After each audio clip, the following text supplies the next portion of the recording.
Hello, everyone. Thanks for listening to Wake Up, Look Up, a podcast where we connect events happening in real time to the gospel of Jesus Christ. I'm Zach Weihrauch. And in today's episode, we're asking the question, is it still lying if you use science to do it? This is based on a case that the Supreme Court just heard, which is on looking at a law in Tennessee, which restricted gender transitioning care, so-called, the providing of medical treatment to change a person's biological sex in accordance with their perceived gender identity. Tennessee passed a law saying you can't do that until someone is 18, that they have to be an adult to make that decision. That law has been appealed and now has been heard by the Supreme Court. What caught my eye, though, was an article in The Atlantic called The Push for Puberty Blockers Got Ahead of the Research. That was an interesting title to me. And when I read the article, I found two things were true. The author, a person who would hold to a non-biblical worldview, who thinks that you should provide this care for minors, was acknowledging that maybe their side has been saying some things that are not true. The second thing that occurred to me is that they've been lying. That's a fancy way of saying that the side promoting gender transitioning has actually been lying to us. So I want to take time to walk through 4 lies that they've been telling. The first is that the medical community agrees that gender transitioning care is good for children. Actually, they don't. In fact, in Europe, countries that have been doing this longer than the United States, like England or Norway or even the Netherlands, where a lot of this medical care was pioneered, are now saying actually the opposite, that providing this treatment, puberty blockers, hormone blockers, that providing this treatment to children is actually damaging. It's not helpful. They're beginning to walk back these treatments because they're proving to not be as helpful as they thought. Another lie is that the data says it's helpful, that studies have shown.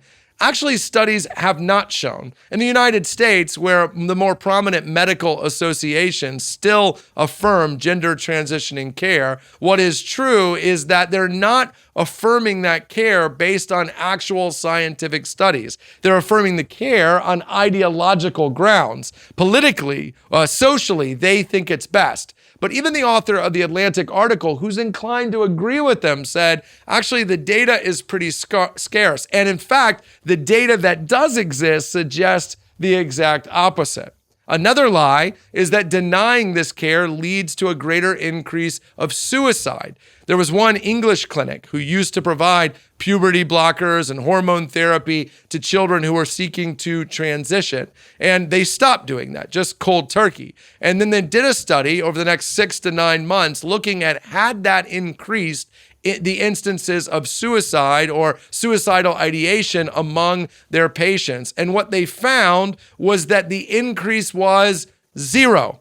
It produced no change whatsoever, because denying this care, when you explain why and walk through the reasons, is not actually as psychologically harmful as we were told. And then, of course, the fourth lie is that, well, we're only doing this in cases when it's absolutely necessary. The article in The Atlantic points out that some of the most prominent doctors in the United States will prescribe these treatments after one meeting with a patient, sometimes patients as young as 12 years old. Listen, if you met with a 12-year-old in my home one time, you wouldn't even know what toppings they like on their pizza, let alone what they ought to do with their bodies. My point is this: sometimes when we stand for truth, as God reveals it in the scriptures, in this case, that God makes people male and female, and while mental and emotional health is a real challenge, and it's something we need to help people with, we don't help people live by teaching them to live at odds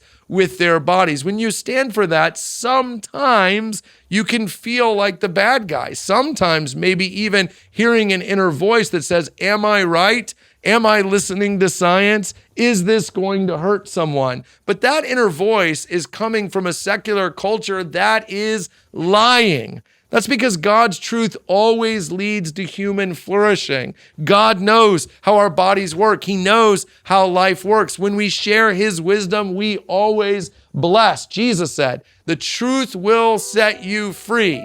Listen, it's not the Bible that's lying. It's the medical community. Standing for truth is not just the call of God on our lives. It is the way we love our neighbors.